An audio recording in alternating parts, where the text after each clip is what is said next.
Hello guys! Hello Earth Signs, Virgo, Capricorn, and Taurus. Welcome dito sa aking channel, Kapalaran 888. Alamin natin ang weekend reading mo. This is general reading. Okay. First card natin is Imprisonment, Earth Signs, Virgo, Capricorn, and Taurus.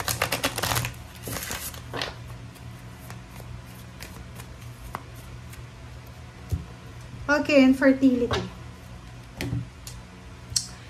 Dito sa first two cards mo na to, Earth Sign, sinasabi ng baraha sa'yo na hindi ka makapagsimula.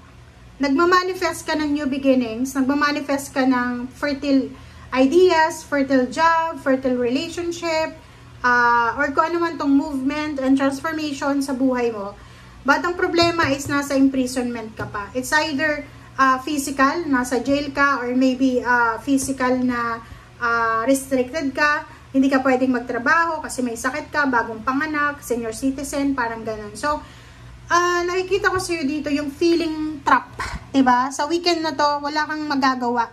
Pwedeng sa weekend na to, ang gagawin mo lang is matulog, mag-cellphone, diba? Kasi feeling trap ka eh. Maybe wala kang pera, or maybe ubos na yung pera mo, or maybe walang gustong may magpautang sa'yo, ganyan, ganito. So, comment down below if you resonated.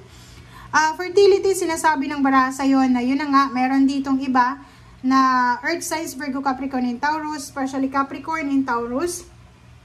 Nakikita ko sa inyo dito yung plano nyo. Plano yung mag-travel, plano yung magkaroon ng business, plano yung lumipat ng tirahan, lumipat ng trabaho, lumipat ng career, or kung ano man tong changes na gusto nyong gawin.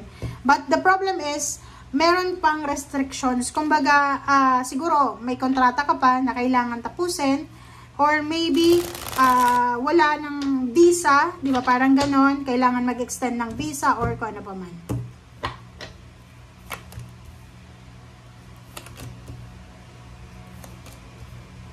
Okay, so, etong 3 cards na to, sinasabi ng baraha sa'yo dito na doon sa iba na Earth Signs, Virgo, Capricorn, and Taurus, especially sa Taurus, sinasabi ng baraha sa inyo na mayroong job offer na posibleng darating sa inyo. Ang job offer na to ay posibleng makakatulong to sa'yo para sa Ten of Pentacles. So, ibig sabihin, makakatulong yan sa'yo para makaipon ka ng pera, makakatulong yan sa'yo para ma-manifest mo yung mga financial needs mo na kailangan, mabayaran yung mga utang, or posibleng makuha mo kung ano yung financial stability na minamanifest mo. So, sinasabi ng baraha sa'yo, siguro sa ngayon, you are restricted, but iikot yung Wheel of Fortune, maybe in few days or few months, babalik ulit yung Page of Pentacles sa buhay mo. Babalik ulit yung sigla, lalo na sa financial mo. Okay? So, thank you guys for watching. Bye!